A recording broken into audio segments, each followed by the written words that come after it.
sure can't hide. Well, nobody's interested in learning but the teacher. Segregation, determination, demonstration, integration, aggravation, humiliation, obligation to our nation. Good morning and welcome to Detroit Wants to Know. Today, we're at what used to be the Chase Tower in downtown Detroit. Today, my friends, we're going to be talking all about Quicken. They've come to town, they've brought people to town, and they've brought with them the future of Detroit. The future is here, my friends. Get on board or get left behind, and it involves you.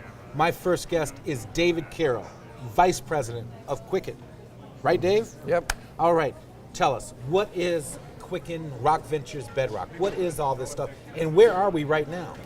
Well, we refer to ourselves as a family of companies. Dan Gilbert has an ownership interest in probably well over 100 companies nationwide, the majority of them located right here in the city of Detroit.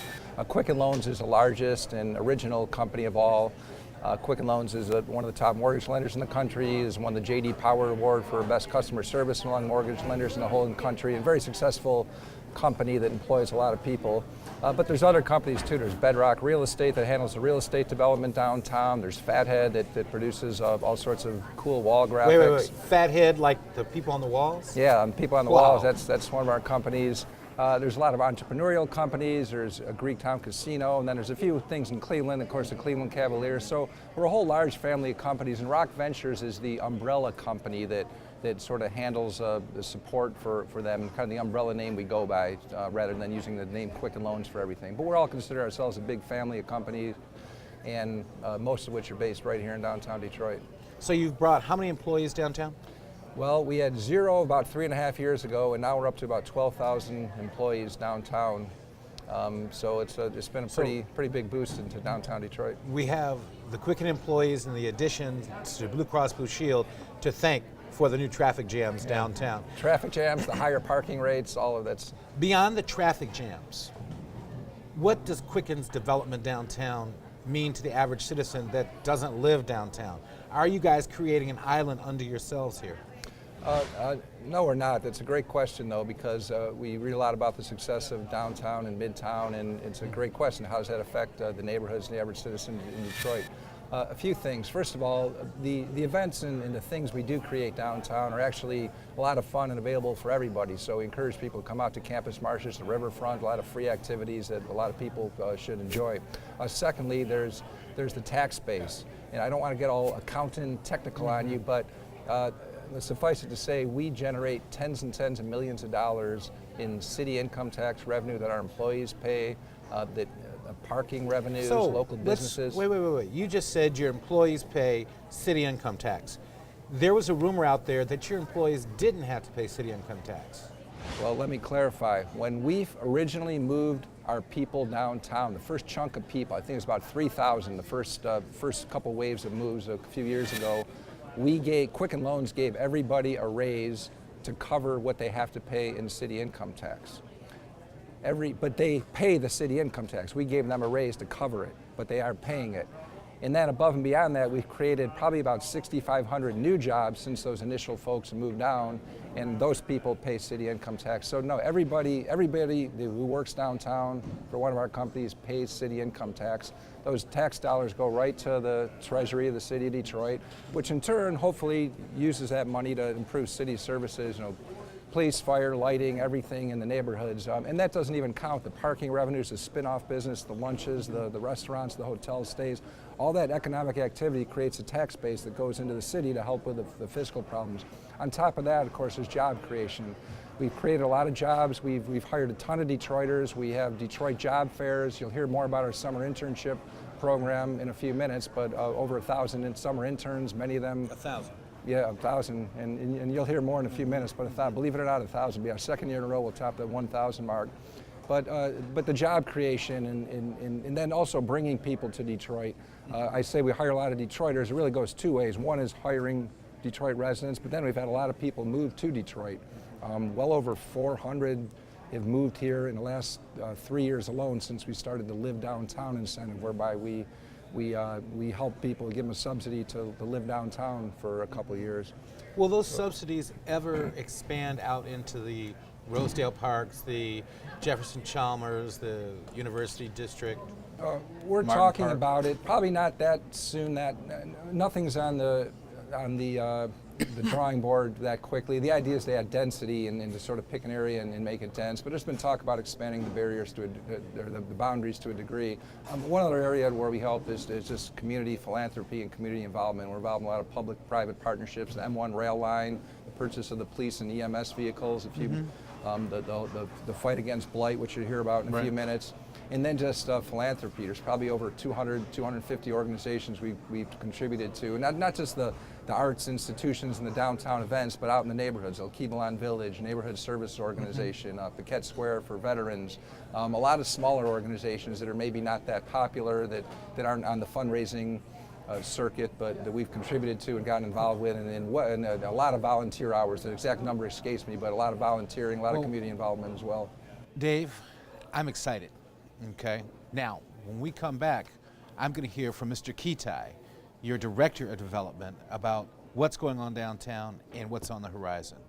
All right? So, thanks for being with us. Ladies and gentlemen, when we come back, it's more with Quicken Loans. Did I say thank you for being a sponsor? Thank you for being a sponsor. It's our pleasure. We'll be right back.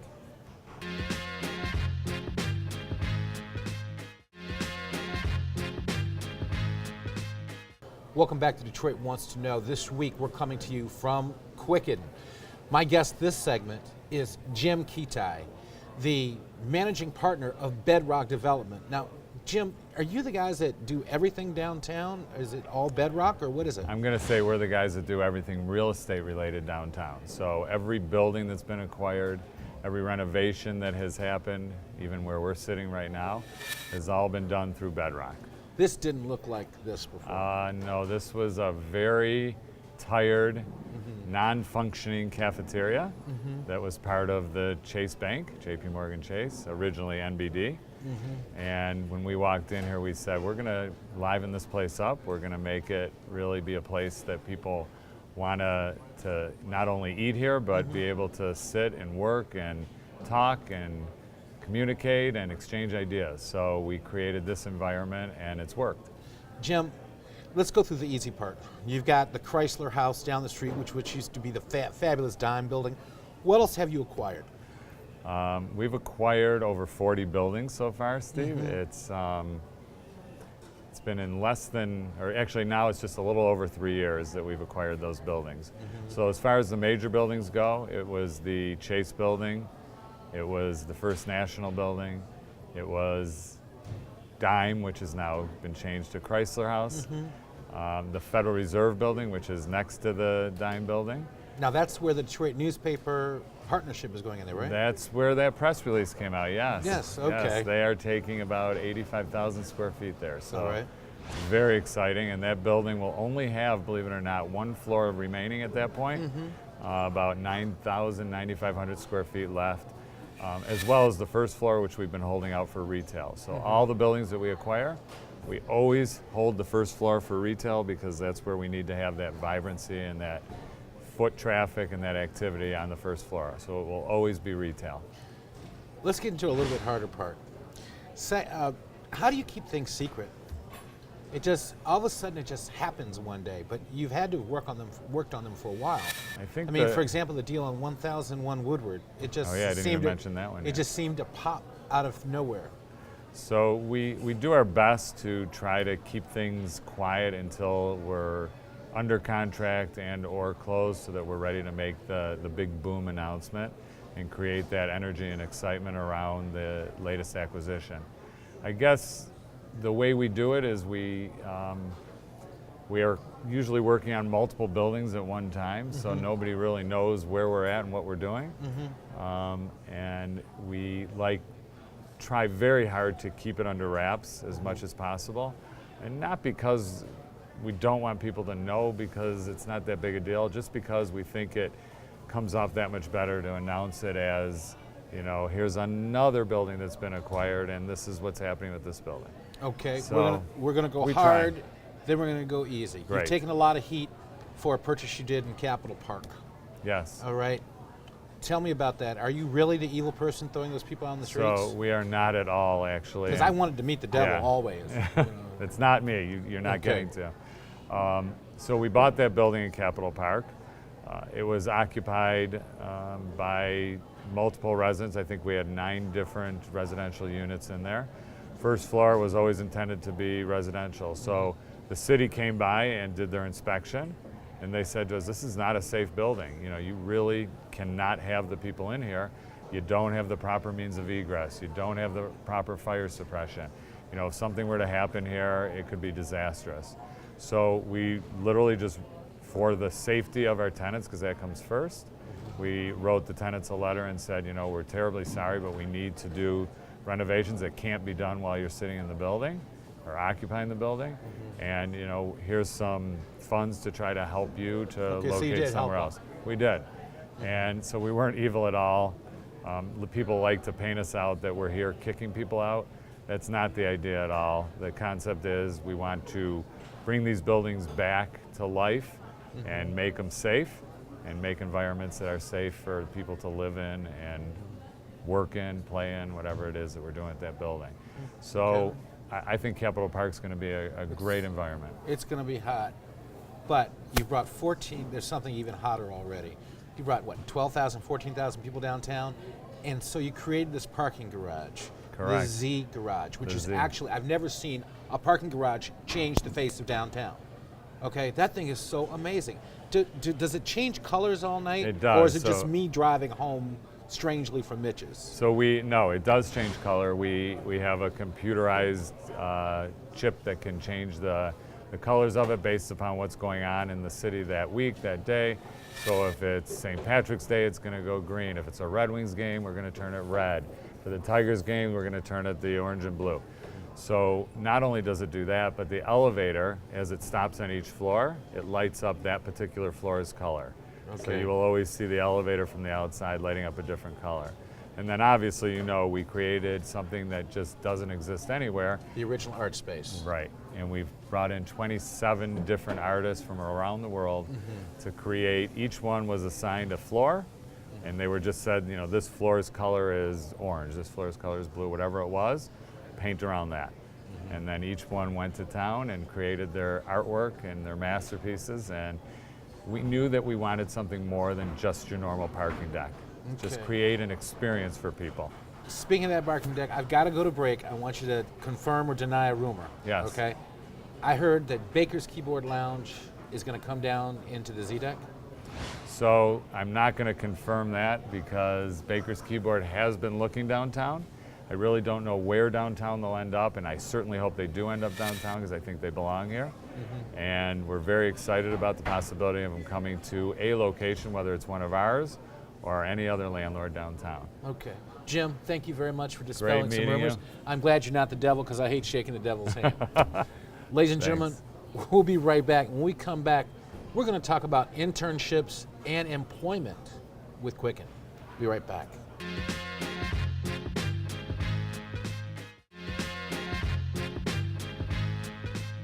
Welcome back to Detroit Wants to Know. In our first segment, we had David Carroll, Vice President of Quicken Loans, giving us an overview of all the companies that are under the umbrella.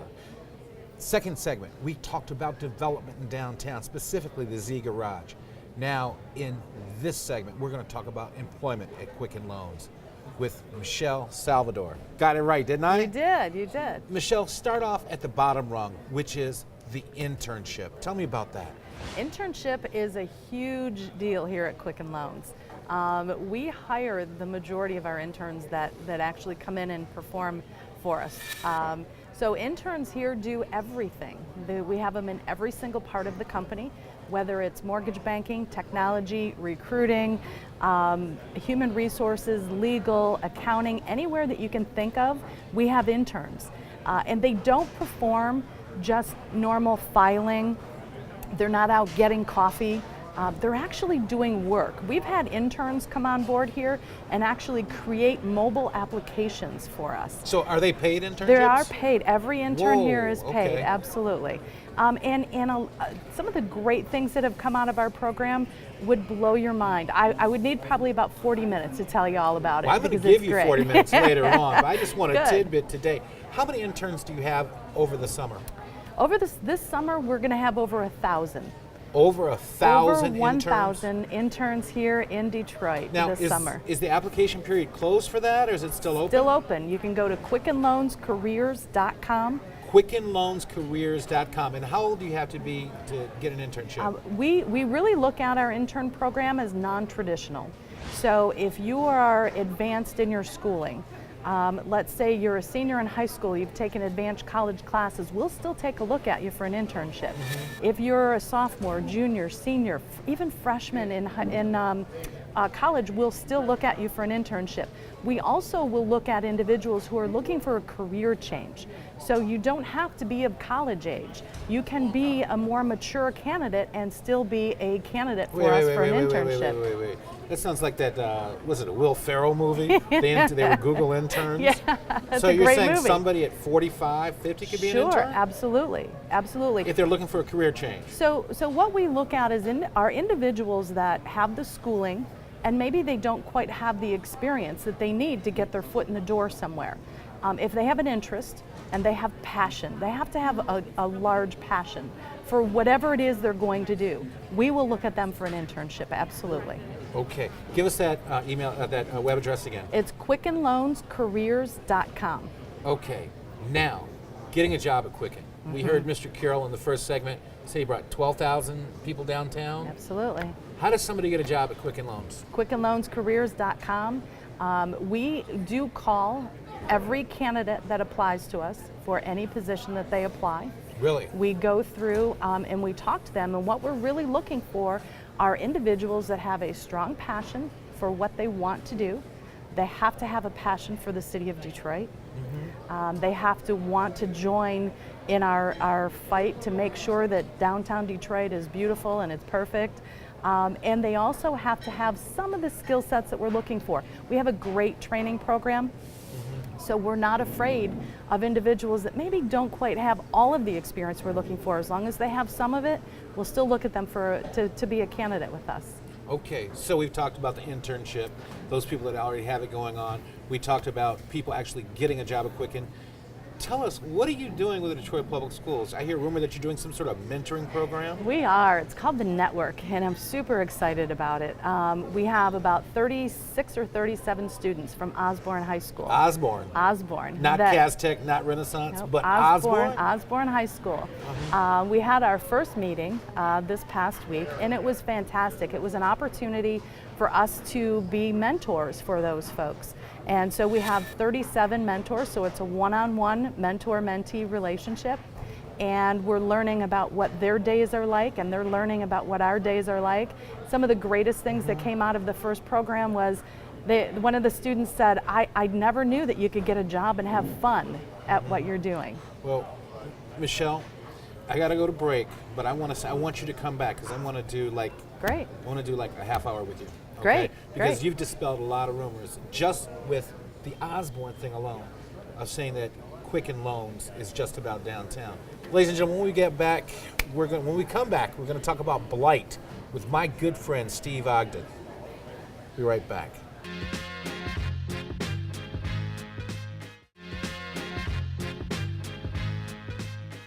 Welcome back to Detroit Wants to Know. This week we've been coming to you from Quicken Loans. We're going to end out the show with my good friend Steve Ogden, the Director of Corporate and Governmental Affairs for Rock Ventures. Sure, right. Okay, first of all, you're handling the blight thing, right? Yes. Okay, how many structures are you going to tear down?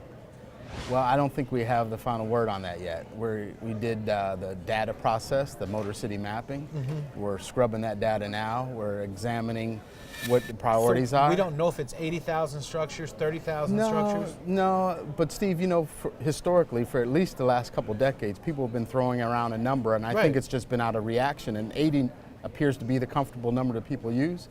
but we're not convinced. We don't know yet. So that's why we started the data project, is to say, let's have a credible source to understand and manage our issues, our challenges, to understand the breadth and the depth of the challenge. Now, what role does the Quicken umbrella of companies play in blight removal in Detroit? Are you guys leading it? Are you guys setting forth the contracts? Or are you just assisting in it? What is it? Yeah, so it's a good question. You know, here at Quicken, we get involved with a lot of what we would consider public-private initiatives. M1, you know, the police and fire vehicles, a lot of those things that are typically government responsibilities that we take a look at only because we know it's the right thing to do. And it's good for the city, it's good for the residents, and blight was another thing. And no, we're not leading it. There's a federal task force that's chaired by Dan Gilbert, Glenda Price, and Linda Smith. And the three of them form the Blight Removal Federal Task Force. Now, don't two of them work for Quicken? Or No, just Dan. Just Dan. Yeah, Okay. Linda Smith runs So then- CDC on the east side called Youth Snapback, and Right. Glenda Price is at the DPS Foundation. Okay, so you all are then just helping out. That's correct. Yeah, Okay. you know, what people have to remember is, or fail to remember is, when this came together in late September, we were in the midst of the rumors, the bankruptcy conversation. At the time, the incumbent mayor had decided not to run again. We hadn't had the general election yet, so there was no new leader. So we were operating in a vacuum of, let's just get this done and try to figure out how to do it right and hand over an implementation strategy to the mayor and the EM. And that's what we're going to do. In a few short weeks, we're going to hand over a strategy that calls for some implementation action, an action plan, if you will, to address blight. Speaking of the implementation plan, tearing down a house is a lot more complex than people think. It's not just knocking it down. Right. I mean, even when it comes to the basements, I hear it used to be that you could just crack the basement. Now you have to remove the basement. How much does it cost? What does it take to tear down a house? Just tell us, whether it be 30,000 structures or 80,000 structures. So a typical residential prototype, a 3-bedroom brick bungalow on the east side, let's say it's $10,000. What $10,000 gets you is all the clearances and regulatory stuff that you have to go through, the physical act of knocking a structure down, hauling it to a landfill, the fees to dump it in a landfill, the grading and seeding of the lot when you're done with it, all of that. The typical number you hear is $10,000. So the actual knocking down of the house, the actual demolition, that takes really a few hours. Okay. And that can get done for about $4,000 or $5,000. The rest of it is the price of doing business. And then you have to get all the utilities shut off. All that That's stuff correct. has to be gone. All that is in the regulatory clearance process, which is done up front. You did a wonderful job at Next Detroit. Thank you. The nonprofit that you worked at before that, before this. How did that prepare you for what you're doing now? It's a good question. It actually tie bars pretty well, because what we were trying to do at Next Detroit was try to understand what residents needed. And so we were on the ground meeting and engaging residents. Residents not inside of downtown That's Detroit. correct, in neighborhoods, in the residential neighborhoods, the traditional neighborhoods in Detroit.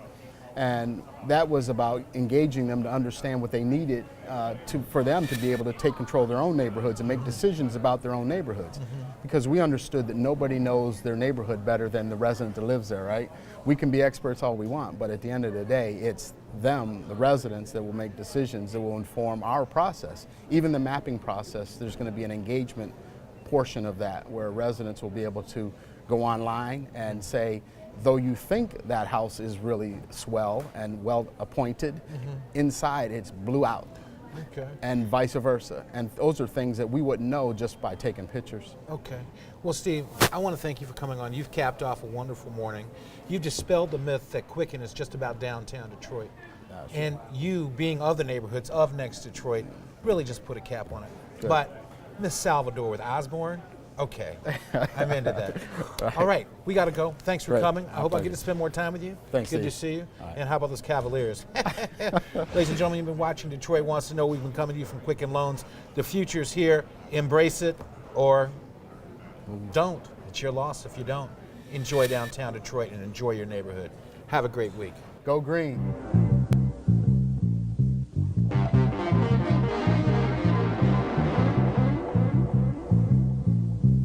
People moving out, people moving in. Why? Because of the color of the skin. One you sure can't hide. Well, nobody's interested in learning but the teacher.